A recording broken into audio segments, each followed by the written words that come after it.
হচ্ছে আমার স্যাররাও শুনবে, শুধু আমার স্যাররা না, সারা পৃথিবীতে এটা যাবে কালকে বিভিন্ন ভাষায় রূপান্তর হয়ে। সবাইকে বলছি কান খাড়া করে শুনবেন। ওয়াইলুল লিল মুতাফফিফিন আল্লাযীনা ইযা কাতালু আলান নাসি ইস্তাওফুন। আল্লাহ পাক বলেন ধ্বংস হয়ে যাক ওই দোকানদারগুলো, যেই মানুষগুলো দুনিয়ায় ওজনে কম বেশি করে। প্রশ্ন আসতে পারে এটার ভেতরে শিক্ষককে আপনি পেলেন কোথায়? হ্যাঁ আছে, নেওয়ার সময় বেশি নেয়, দেওয়ার সময় কম দেয়, এরা ধ্বংস হয়ে যাবে। কে বলছেন? আরো জোরে বলেন। আরে ভাই, ক্লাস 1 থেকে শুরু করে প্রাইমারি, হাই স্কুল, কলেজ, বিশ্ববিদ্যালয়, হাফিজিয়া মাদ্রাসা, কওমি মাদ্রাসা, নুরানি মাদ্রাসা, দাওরা মাদ্রাসা, কত রকমের প্রতিষ্ঠান এই দেশে আছে। আমরা তো অধিকাংশ শিক্ষককে দেখি, শিক্ষিকাকেও দেখি, ওরা ক্লাসে যেভাবে দেওয়া দরকার ওইভাবে দেয় না, বলে কোচিং করা লাগবে, প্রাইভেট পড়া লাগবে। কেন আপনাকে সরকার কি দিচ্ছে না? আপনি ক্লাসেই দিতে পারতেন। 8টা ঘন্টা আপনার কাছে আমরা থাকি, মানে ক্লাসে দেওয়ার জন্য আপনি তো 8 ঘন্টা 10 ঘন্টা পড়িয়ে আসবেন দিনের বেলা। মাত্র 8 ঘন্টা ডিউটি আপনার, বাকি সময় তো সরকার আপনাকে ফিরে দিয়েছে, খেলা করার জন্য দেয়নি। আপনি যা করবেন ওই সাবজেক্টের উপরে যত রকমের তথ্য উপাত্ত আছে সব জোগাড় করবেন, এসে ক্লাসে ওইগুলো ডেলিভারি দেবেন। আপনি তো নেওয়ার সময় ঠিকই নিয়েছিলেন। একজন বিশ্ববিদ্যালয়ের স্যার হওয়ার জন্য কত লেখাপড়া করা লাগে আপনি জানেন। আপনারা তো নেওয়ার সময় তো বিভিন্ন জায়গা থেকে ঠিকই নেন, কিন্তু দেওয়ার সময় আর ক্লাসে দিতে চান না, তখন বলে প্রাইভেট পড়বি, কোচিং করবি। আপনি ওই মুতাফফিফিনের ভেতরে শামিল। আপনি নেওয়ার সময় ঠিকই বেশি নিয়েছেন, দেওয়ার সময় দিলেন না, আপনি ধ্বংস হয়ে যাবেন। আজ নিজের বিশ্ববিদ্যালয়ে ক্লাস নিতে চাই না, প্রাইভেট ভার্সিটিতে যে ক্লাস নিচ্ছে মাসের পরে মাস। এই কথা বলছেন না? আমি জানি স্যাররা এটা শোনার পরে বলবে হামজা বেশি বুঝি আমি, এটাই বাস্তব। 5টা বছর আপনাদের কাছে আমরা ছিলাম, সত্যি আপনারা যা পেয়েছিলেন, কত বড় বড় জায়গা থেকে আপনি ডিগ্রি নিয়ে এসেছিলেন, মদিনা বিশ্ববিদ্যালয় থেকে, মিশর থেকে, লন্ডন থেকে পড়া স্যারও পেয়েছিলাম। এত জায়গা থেকে এত কিছু আপনি নিয়ে আসলেন, দেওয়ার সময় তো আর দিলেন না। 42টা ক্লাসের 2টা ক্লাস নিয়ে বলছে বাকিগুলো আর করা লাগবে না, ধ্বংস হয়ে যাবে। চর্মচকে হয়তো দেখতে মনে হবে যে বহু টাকা পয়সার মালিক হচ্ছে, বিভিন্ন জায়গায় উল্টাপাল্টা করে, এগুলো টিকবে না। আপনি 10 লাখ টাকা কামাই করে নিয়ে আসবেন ডান আর বাম হাত দিয়ে, বাড়িতে এসে দেখবেন 15 লাখ টাকার ক্ষতি হয়ে গেছে। দেখবেন আপনার বউ পাগল, কি গো আর কথা বলতে পারছেন, এখন কথা বলাতে লাগবে 8 লাখ। মেয়ে বেরিয়ে চলে গেছে আল্লাহর রাস্তায়, পরে ঘুরিয়ে নিয়ে আসতে আরো 5 লাখ, 8 5 13 গেল।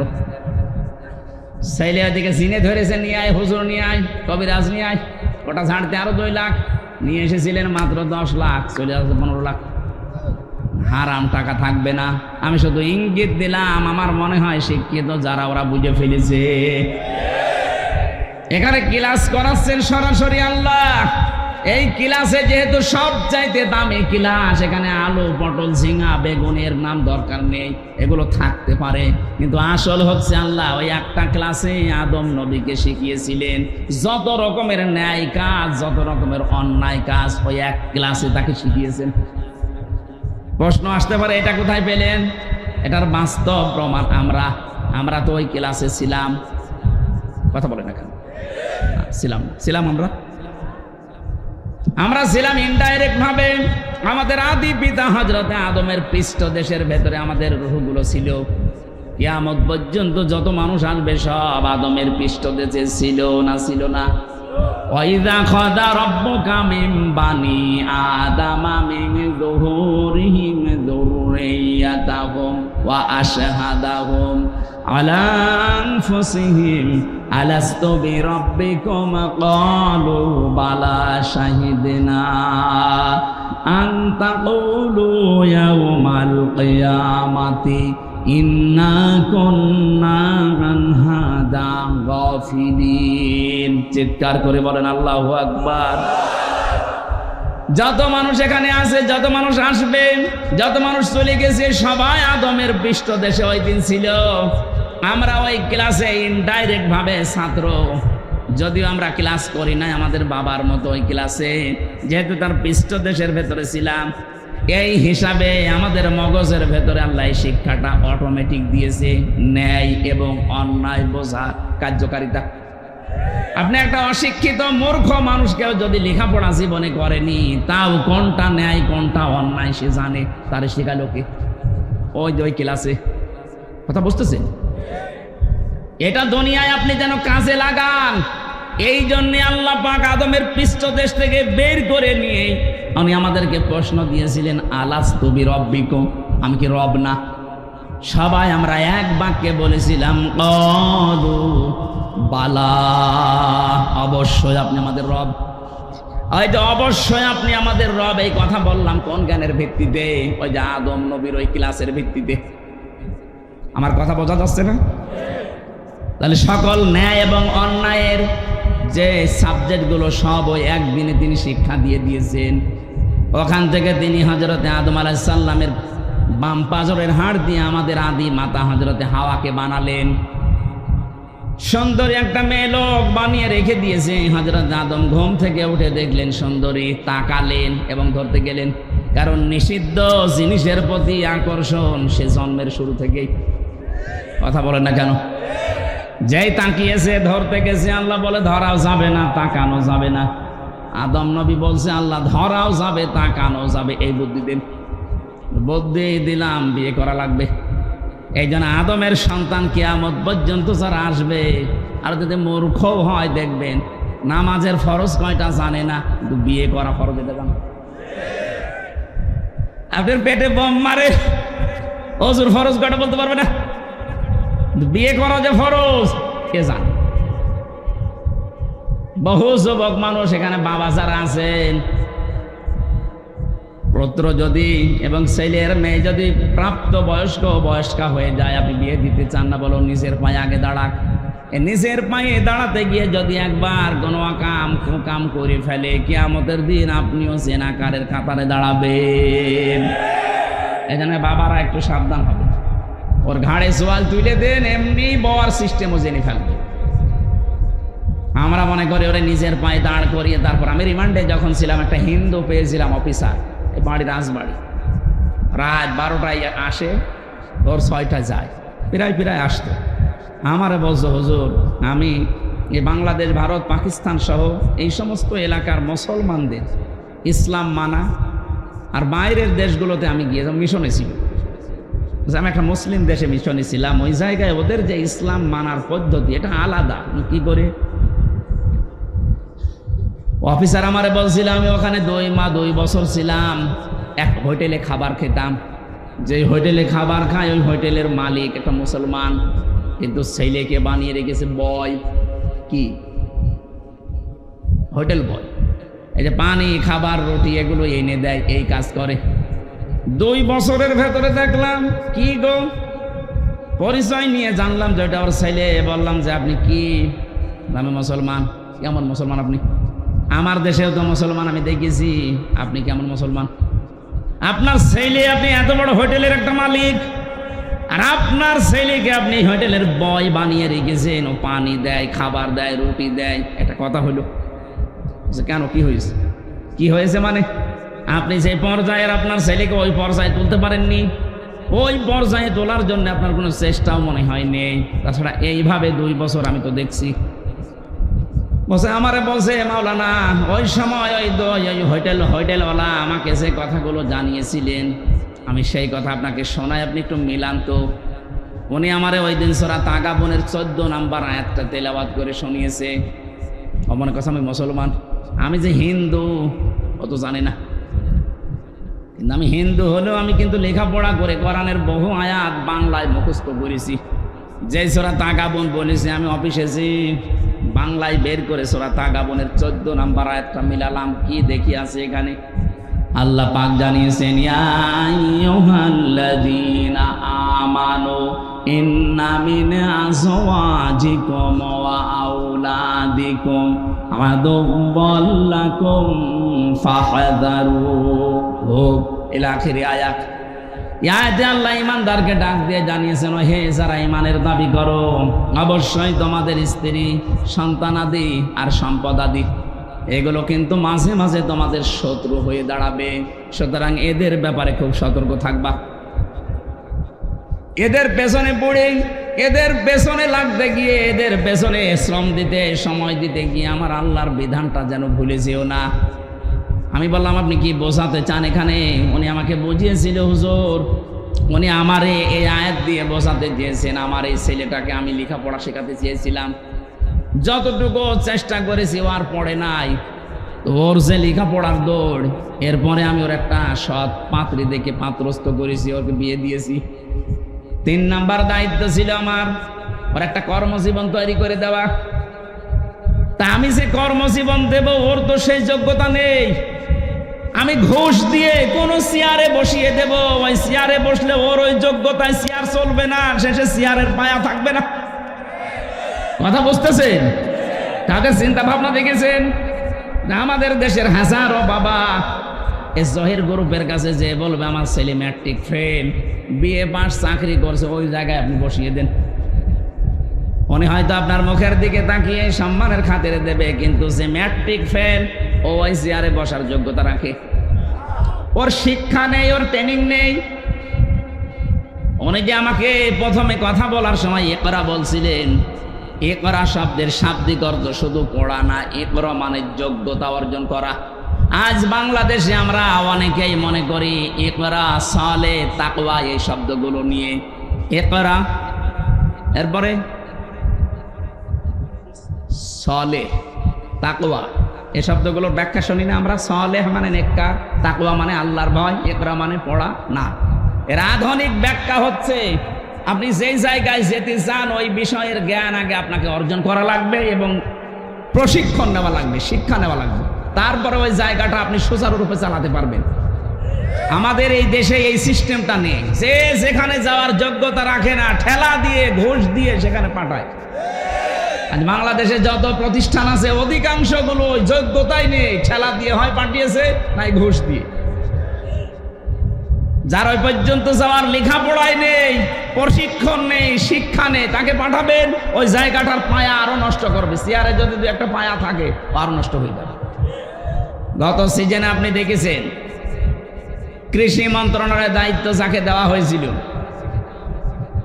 ওই সিলেটের মৌলভীবাজারে বাড়ি, শ্রীমঙ্গল, উপাধ্যক্ষ আব্দুল শহীদ।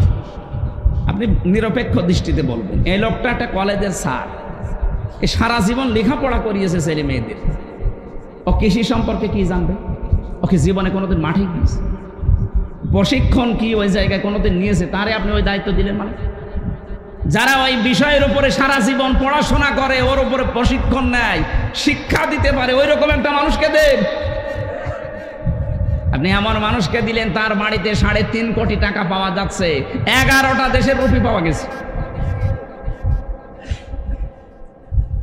85 ভরি সোনা পাওয়া গেছে। এইটাই তো হবে যে চেয়ারে বসাবেন, ওর শিক্ষাও নেই, প্রশিক্ষণও নেই, ওখানে যাওয়ার যোগ্যতা ওর নেই, ও সারা জীবন লেখাপড়া করিয়েছে ছেলে মেয়েদের, এরকম একটা জায়গায় দিতেন। এমন কাজ করে গেলেন, ওই জায়গাটা এখন ধ্বংস হয়ে গেছে। কয় বিঘা জমিতে কয় মন ধান হয় ও জীবনে কোনোদিন যে চাষ করে দেখেছে?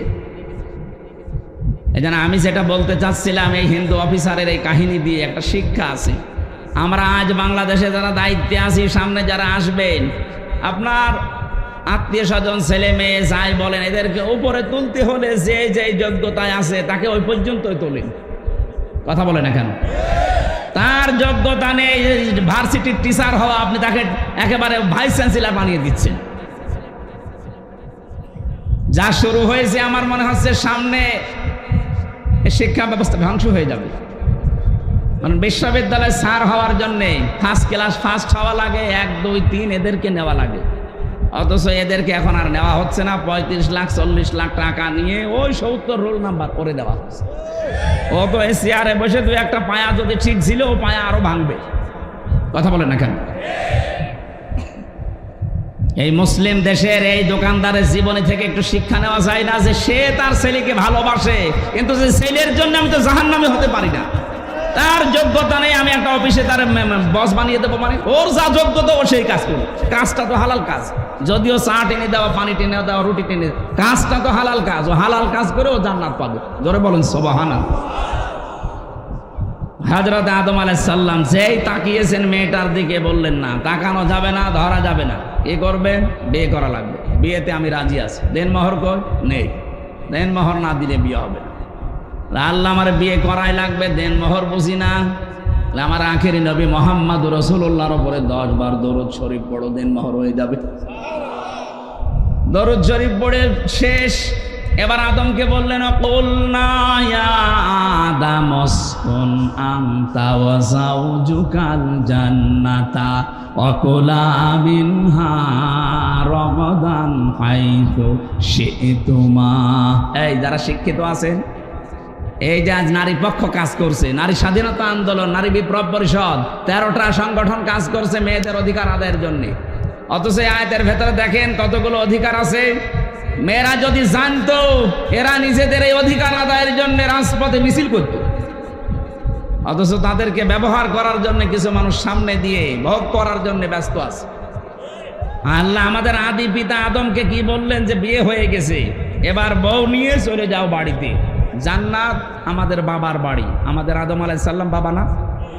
জান্নাত আমাদের কার বাড়ি? আরো জোরে বলেন। বিয়ে করার পরে বউ নিয়ে যাওয়া লাগবে বাবার বাড়ি। আর আমরা অনেকে বিয়ে করে ঘর জামাই থেকে যাই। আপনি বিয়ে করে বউ নিয়ে বাবার বাড়ি যান, হ্যাঁ, কি করবেন বাবার বাড়ি যে? আল্লাহ বলেন ওয়াকুলা। এখানে যারা তাফসীর বসে আলেমদেরকে বলছি, আল্লাহ কিন্তু আনতা ওয়াকুলা দেয়নি। বউ নিয়ে বাড়ি যাওয়ার পরে নিজে একেবারে মরণ খাওয়া খাবা, এরপরে যতটুকু বাঁচে বউকে খাওয়াবা না। এই জন্য আল্লাহ আনতা বাদ দিয়ে দিয়েছেন, একবারে ওয়াকুলা দিয়ে বসন দিয়েছেন। কোরআনের প্রতিটি শব্দ গবেষণামূলক, যেইটা নিয়ে চিন্তা করবেন আপনাকে আল্লাহ জান্নাতের পথ দেখিয়ে দেবে। মেয়েদের কি অধিকার আল্লাহ দিচ্ছেন, আনতা না দিয়ে একবারে কোলা। তুমি যতটুকু খাবার, যেই মানের পোশাক, যেভাবে চলবা স্টাইলে, ঠিক ওই মানের খাবার, ওই মানের পোশাক তোমার স্ত্রীকে দেওয়া লাগবে। আপনি নারীর অধিকার খুঁজে পান না। যেই দিন আল্লাহ নারীকে বানিয়েছেন, ওই দিনই তার অধিকার দিয়ে দিয়েছেন। দিতে চাচ্ছেন, এটা অধিকার না, এটা ভোগ করা। দুধ খাওয়ানোর দায়িত্ব বাবার না মার? অবশ্যই মার। এই আপনি আলেম, এখানে আলেম যারা আছে জিজ্ঞাসা করেন তো, দুধ খাওয়ানোর দায়িত্ব সন্তানকে বাবার না মার? চেয়ারম্যান সাহেব বলেন তো। না, আমাদের ভারপ্রাপ্ত চেয়ারম্যান তো, এই জন্য মনে হয় পারবে না। উনি ভারটা মুক্ত হলে পারবেন। আমরা চাই আল্লাহ সামনে যেন ভার মুক্ত করে একেবারে জায়গা মতো বসিয়ে দেন। বলেন আমিন। আমি আজকে এটা নিরসন করব, যারা আছেন এটা রেকর্ড হচ্ছে। দুধ খাওয়ানোর দায়িত্ব বাবার, কিন্তু মা এই দায়িত্বটা পালন করছে দয়া করে। উনি যদি পালন না করে, আপনার কোথায় পেলেন? হ্যাঁ, সূরা বাকারা 2 নম্বর পারা 17 নম্বর পৃষ্ঠা 1ম নম্বর লাইনে 232 নম্বর আয়াত, মাঝের অংশে আছে। ওয়ালিদাতু ইরদি'না আওলাদাহুন্না হাওলাইনি কামিলাইনি লিমান আরাদা আইয়ুতিম্মার রাদা। এটা মুযাক্কার শব্দ, পুরুষ, পুরুষের দায়িত্ব এটা। 2 বছর দুধ খাওয়ানোর দায়িত্ব কার? বলেন বলেন। কিন্তু পুরুষের মেশিন পত্র আছে, আমরা পাবো কোথায় এটা? আল্লাহ তো আমাদেরও মেশিনই দেয়নি, সুতরাং এটা দিয়েছে যাদের, ওনাদের দিয়ে দায়িত্ব পালন করিয়ে নেয়। ওনারা যদি বলে না আমি করব না, ওনার গুনাহ হবে না। এখন মারা যদি বলে যে তোমার ছেলে তুমি দুধ খাওয়াও, যদি আমাকে দিয়ে কাজ করাতে চাও 2 বছর 5 লাখ করে টাকা দেওয়া লাগবে, আপনাকে তাই দেওয়া লাগবে। মাইকে বলা মনে হয় ঠিক হলো, মহিলারা তো শুনছে। সমানিতা মা বোনেরা কানে হাত দিয়ে থাকেন, আমি গোপন কথাটা বলে ফেললাম। এখন যদি ওরা বলে যে তোমার এক একটা ছেলে মেয়ের জন্য 5 লাখ করে টাকা দাও, তারপরে দুধ খাওয়াবো, নাই তোমারটা তুমি খাওয়াও, আমি পাবো কোথায়? অধিকার আপনাদের যা দিয়েছে, একটা একটা করে যেহেতু কোরআন থেকে হাদিস থেকে নেন, যারা আজ আন্দোলন করছে এদের মুখে ঝাঁটা দেওয়ার কথা মনে হবে আপনার। নারী বিপ্লব পরিষদ গঠন করে উনি চালাচ্ছে। মেয়েদেরকে সামনে দিয়ে যে মানুষগুলো মিছিল করে, এদের রুচি কি? আমি একবার যশোরে মাহফিলে গিয়েছিলাম। যশোর ওই যে পালবাড়ি যে মোড় আছে, ওই সময় বাসে যেতাম। বাসে যেয়ে নেমে দাঁড়িয়ে আছি, যশোর MM কলেজের মেয়েরা মিছিল করছে ইফটিজিং এর বিরুদ্ধে ডাইরেক্ট অ্যাকশন। মনে করলাম আল্লাহ, এখন যে অবস্থা, পুলিশে যদি আমারে ধরে আবার কোন সালের অপরাধী বলে চালিয়ে দেয়। পুলিশের ভয়ে ঢুকলাম এক চাঁদ দোকানে, ঢুকে দেখছি পুলিশ চা খাচ্ছে। আরে ভাই, আপনার ঝামেলায় আপনার এখানে, আর আপনি আমার সামনে। উনি আমার বলছে, হুজুর একটা কথা বলি। বলে, এই যে মিছিল আসতেছি, যশোর MM কলেজের মেয়েরা, এক একটার বয়স হচ্ছে 20 বছর, 22 বছর, 25 বছর। এই যে যুবতী মেয়েরা, বুকে কোনো ওড়না নেই, স্কিন টাইট প্যান্ট পরা, একটা ব্যানার ধরে আছে হাত দিয়ে, আর এক হাত দিয়ে বলছে ইফটিজিং এর বিরুদ্ধে ডাইরেক্ট অ্যাকশন। উনি আমার বলছে, হুজুর যে জিনিস দেখছি মনে হচ্ছে ইফটিজিং আমি আগে করি। না, ঠিকই বলিস। কিসের অধিকার আদায় করার জন্য আপনি নামেন? আর আপনাকে আল্লাহ কি অধিকার দিয়েছে? স্বামীকে বলছে, আহা আদম, বউ নিয়ে যাও বাবার বাড়ি, যে শুধু নিজে মরণ খাওয়া খাবা না, যতটুকু খাবা, যতটুকু মানের খাবার, ওই মানের খাবার স্ত্রীকে দেওয়া লাগবে। এতটুকু আল্লাহ শেষ করেননি। অকুলা মিনহা রগদান হাইসু শিতমা, বউ নিয়ে ঘরের ভেতরে একেবারে তালাবদ্ধ করে রাখবা না, ওখানে যেখানে ইচ্ছা যাবে, যা ইচ্ছা খাবে। তার মানে কি, বউ নিয়ে আপনি ঘোরাফেরা করতে পারেন, বিভিন্ন জায়গায় যেতে পারেন। আজ বাংলাদেশ জামাত ইসলামীর যিনি আমিরে জামাত ডাক্তার শফিকুর রহমানকে সাংবাদিকরা প্রশ্ন করছে, যদি ইসলামে দেশে আসে তাহলে মেয়েরা তো ঘরবন্দি হয়ে যাবে, তালাবদ্ধ হয়ে যাবে। না, মেয়েরা সবচেয়ে বেশি অধিকার পাবে যদি বাংলাদেশে ইসলাম কায়েম হয়।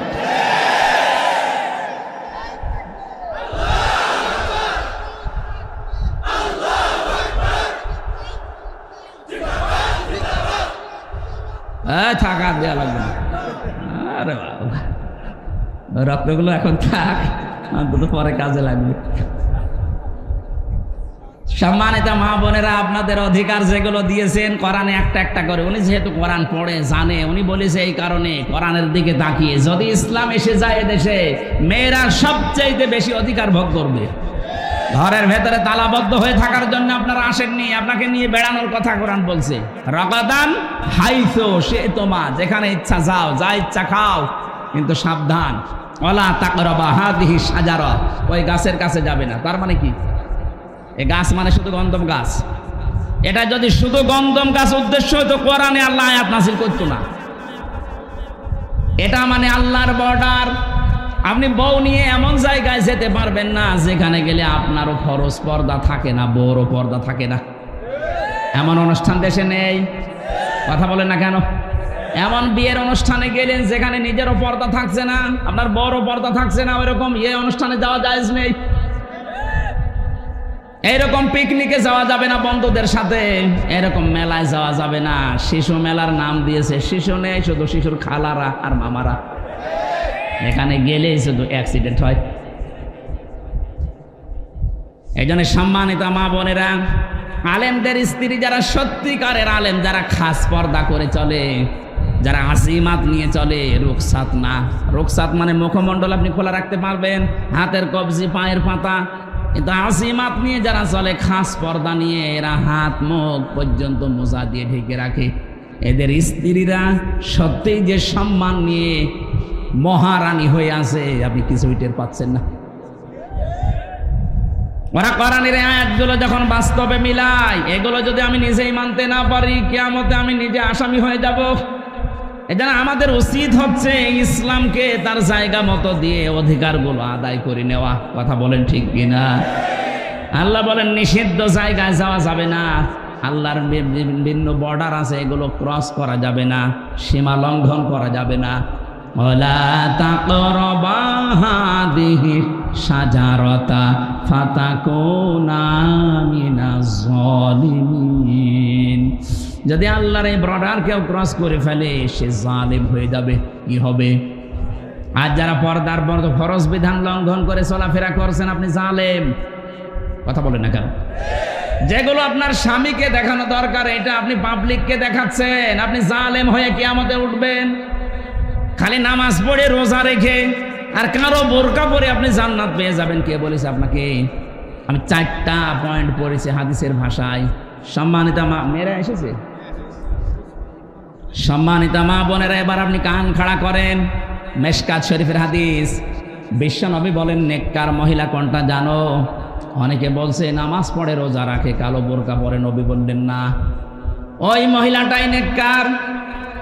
ইদা নাজারা ইলাইহা সাররাতুহু, যার দিকে তার স্বামী বাইরে থেকে এসে যখন তাকাবে তখন স্বামীকে আনন্দ দেবে।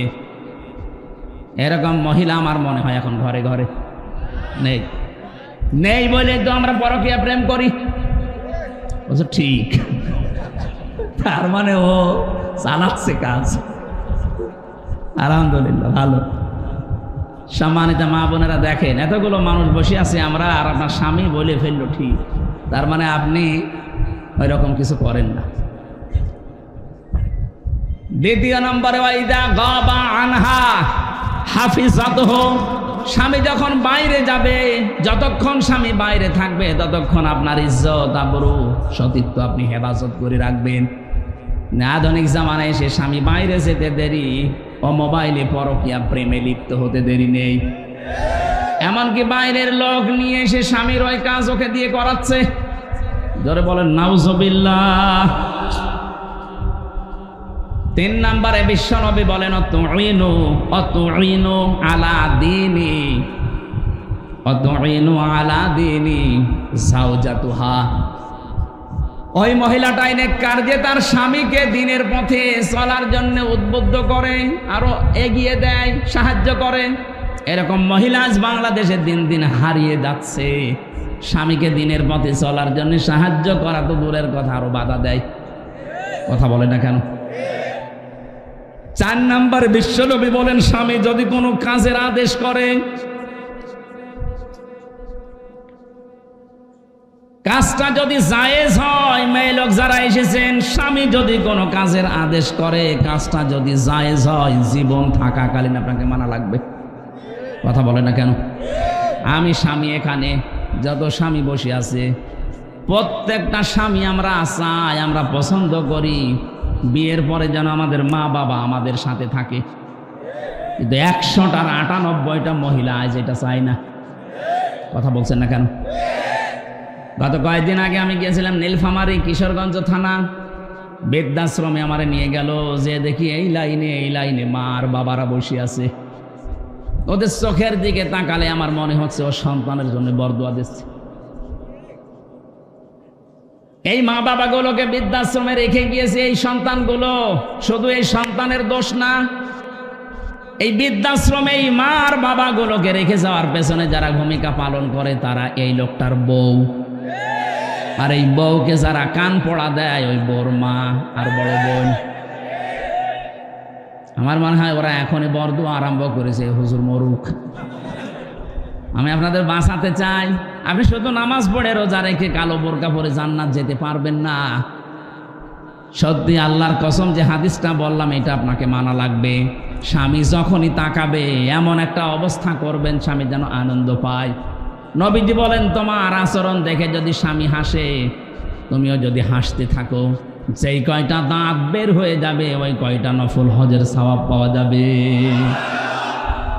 সুবহানাল্লাহ। তো জোরে বললে দেখবেন বাড়ি যে দাঁত কেলিয়ে পড়ি আছে। কি গো হুজুর যে বলে দিল, যতগুলো দাঁত দেখবা অতগুলো সওয়াব। আমার বন্ধই হচ্ছে না মুখ। ওয়াইদা গাবা আনহা হাফিজাতুহু, স্বামী যখন বাইরে যাবে, খুব গুরুত্বপূর্ণ বিষয় এটা। নামাজ রোজার মতোই ফরজ। আপনার শরীরকে আপনি হেফাজত করে রাখবেন। এমনকি মোবাইলে কোন আওয়াজে কথা বলবেন সেইটাও আল্লাহ কোরআনে দিয়েছেন। সূরা আহজাবের 32 নম্বর আয়াত, 22 নম্বর পারা, 1 নম্বর পৃষ্ঠা, 3 নম্বর লাইনে আছে। এটা তাফসিরে খাজেনের ভেতরে পাবেন। ইয়া নিসান নাবিয়্যি লাস্তুন্না কাআহাদিম মিনান নিসাই ইনিত্তাকাইতুন্না ফালা তাখদা'না বিল কওলি ফায়াতমা'আল্লাযী ফী কলবিহি মারাদুন ওয়া ক্বাউলনা কাওলাম মা'রুফা। বলেন আল্লাহু আকবার। আল্লাহ বলেন, হে নবীর স্ত্রীরা, কারোর সাথে যদি কথা বলতে চাও পর্দার আড়াল থেকে কথা বলবা, সঠিক কথা, মিথ্যা কথা বলা যাবে না। সম্মানিতা মা বোনেরা, মোবাইলে বলেন, ফ্যাক্সে বলেন, ফোনে বলেন, যেখানেই কথা বলেন, মিথ্যা কথা বলবেন না, কিন্তু ভাষা হবে রুক্ষ সূক্ষ্ম। এমন কড়া কড়া ভাষা দিয়ে কথা বলবেন ঝাঁঝালো গলায়, ওর মনের ভেতরে যদি গুড়ও থাকে বলবে আল্লাহ দরকার নেই, এ মহিলা না আজরাইল। আর যদি আপনি শাবনূরের কণ্ঠ দিয়ে বলেন আসসালামু আলাইকুম বিয়ান সাহেব, বিয়া সাহেব বলে না, ওর মনের ভেতরে যদি দুর্বিসন্ধি থাকে, খারাপ অন্তরের মানুষ হয়, ওকে শয়তান ধোঁকা দেবে আর চিন্তা করবে কাজ হচ্ছে। আর কিছুদিন লাইন লাগায়, শেষ পর্যন্ত দেখবেন 2 সন্তানের মা ওর হাত ধরে পালিয়েছে। বেশি বলে ফেললাম, এটা হচ্ছে না দেশে? মেয়েদের কণ্ঠ পর্যন্ত পর্দা, কিভাবে কথা বলবে। এই জন্য আমার এই মোবাইলে মহিলা কণ্ঠ যদি কোনো জায়গা থেকে কল কেউ দেয় ফতোয়া ধরার জন্য, আমি হোসাইনকে দিয়ে দিই, তো তুই যা করবি করবে। হোসাইন এখানে আসে না, ওরা জিজ্ঞাসা করেন, আমি মেয়ে লোকের কণ্ঠ ধরতে চাই। আর মাসলা মাসাইল জানার দরকার হলে আপনার স্বামীকে দেন, আপনার ছেলেকে দিয়ে বলান, কারণ এটা রেকর্ড হয়। আমি রিমান্ডে যে এটা দেখেছি। আমরা যা মনে করছি এত সহজ না। এই জন্য কথাবার্তারা খুব হিসাব করে বলবেন। টাকলা মোরাদের মতো 6 মিনিট 29 সেকেন্ড যে ফাঁস হয়ে যাবে, মন্ত্রিত্ব চলে যাবে। তাও তো অডিও ফাঁস হয়েছে, আর যেগুলোর ভিডিও ফাঁস হচ্ছে এদেরকে আমার মনে হয় জবাই করা দরকার। 80-85 বছর বয়স, আর ওর নাকি ঘুম পাড়ানো লাগে। আমি নিচে নামলাম, এ মানুষের ভেতরে পড়ে, আর এরা বলে দেশ চালাচ্ছে। এর রাত 12টা-2টা পর্যন্ত ঘুম আসে না, এর ঘুম পাড়ানো লাগে আল্লাহর ওলিদের দিয়ে।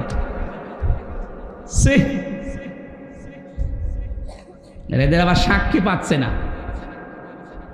আমি গ্রেপ্তার হওয়ার পরে আমার ম্যাডামকে কল দিয়েছে মাওলানা আমিরুল ইসলাম বেলালী, সাতক্ষীরা। ওই কলের রেকর্ড দেখে আমার পরের দিন রিমান্ডে শোনাচ্ছে। কি গো, কি আশ্চর্য। এই জন্য কথা কারোর সাথে বললে, বিশেষ করে এই যে মোবাইল নাম্বারে, এই মোবাইল নাম্বারে কথা বলা আর গোয়েন্দাদের সামনে কথা বলা সমান। হোয়াটসঅ্যাপটা এখনো আছে, কিন্তু এখন আর নিরাপদ নেই, এটা এখন ওদের আন্ডারে চলে গেছে। তো হিসাব নিকাশ করে চলবেন ভাই। মেয়েরা যারা এসেছেন, কারোর সাথে যদি কথা বলতে চান পর্দার আড়াল থেকে, মোবাইলে, ফোনে, ফ্যাক্সে কথা বলবেন, কিন্তু সত্য কথা, মিথ্যা কথা বলা যাবে না। কিন্তু ভাষা হবে রুক্ষ সূক্ষ্ম। ভাষা হবে কি? আল্লাহর এই বর্ডারটা, আপনি স্বামী বাড়ি থেকে চলে গেছে, এই বর্ডারটা আর ঠিক রাখেন না, আপনি ক্রস করে ফেলেন। অথচ আপনার হেফাজত করার দরকার ছিল আপনার কণ্ঠ, আপনার শরীর, আপনার সতীত্ব, এমনকি আপনার সন্তান যেটা আছে, স্বামীর সন্তান, ওইটা আপনার স্বামীর সম্পদ, সব আপনি হেফাজত করে রাখবেন। আপনি দায়িত্বশীল। 3 নম্বরে আপনি সাহায্য করবেন স্বামীকে দ্বীনের উপরে চলার জন্য। তাহলে হযরতে রহিমার সাথে আপনি কিয়ামতে জান্নাত পাবেন। হযরতে খাদিজাতুল কুবরা, তাকে আল্লাহ সালাম পাঠিয়েছিলেন এই কারণে, তার জীবনের সব কিছু তার স্বামীকে সাহায্য করার জন্য তিনি দিয়েছিলেন। আর আমরা এমন বউ পেয়েছি, ওর 15 ভরি স্বর্ণ আছে, আপনি ক্যান্সারে মরে যাবেন, 1 ভরি বিক্রি করতে বলেন, বলে না তুমি মরে যাও, দরকার আরেকটা বিয়ে করবে, তাও বেচতে রাজি না। এই জিনিস নিয়ে আমরা সংসার করছি। 4 নম্বরে, স্বামী যেটা চায় ওটা যদি জায়েজ হয়, আপনার জীবন থাক আর যাক ওটা মানা লাগবে। আমি যে একটা উদাহরণ দিলাম না, যে আমি স্বামী, প্রত্যেক স্বামী আমরা চাই যে আমার মা বাবা আমার সাথে থাকবে, খেয়ে থাক না খেয়ে থাক, কিন্তু আপনি চান না। এরকম বউ নেই দেশে? কার কার বউ এরকম মন ছোট, হাত তোলেন তো।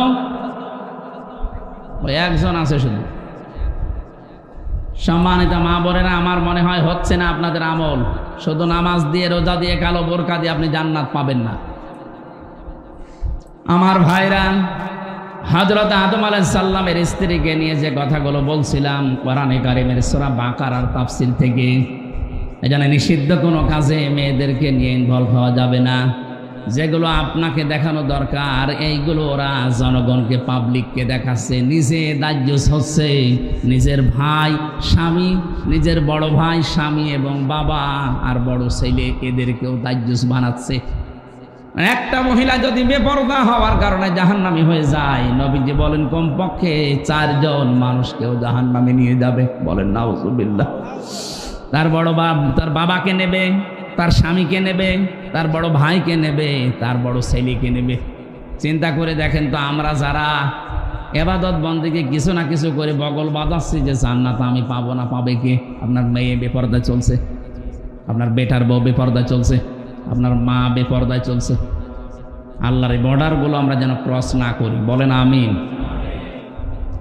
আল্লাহ রাব্বুল আলামিন বলেন, এই যে এইভাবে করে আমি তোমাদেরকে বানালাম, বানানোর পরে তোমাদের সম্মান বৃদ্ধি করার জন্য ফেরেশতাদের মাধ্যমে সেজদা দেওয়ালাম, দুনিয়াতে নিয়ে আসলাম। এই পৃথিবীর বেজে নিয়ে আসার যে সিস্টেমগুলো কোরআনে কারিমে হাজার